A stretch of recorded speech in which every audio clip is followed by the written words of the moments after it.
ભારતીય શેર માર્કેટમાં આજનો દિવસ રોકાણકારો માટે અમંગળ. સેન્સેક્સમાં 1100 થી વધુ અને નિફ્ટીમાં 350 થી વધુ પોઈન્ટ્સનો કડાકો.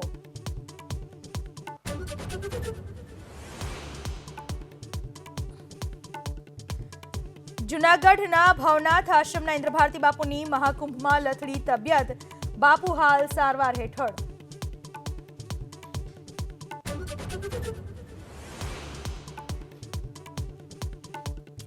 રાજકોટમાં પરપ્રાંતીય બે સગા ભાઈઓની હત્યા. પાડોશમાં રહેતા શાળા બનેવી છરીના ઘા ઝીકીને કરી હત્યા. અંગત અદાવતમાં હત્યા. આરોપીઓ ફરાર.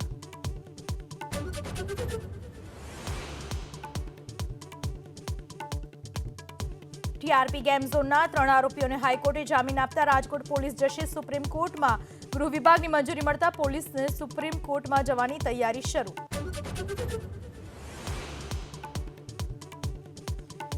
સીએમ ભૂપેન્દ્ર પટેલ બાદ હવે રાજ્યનું મંત્રીમંડળ જશે પ્રયાગરાજ. આજે ઋષિકેશ પટેલ, જગદીશ વિશ્વકર્મા કરશે કુંભમાં સ્નાન.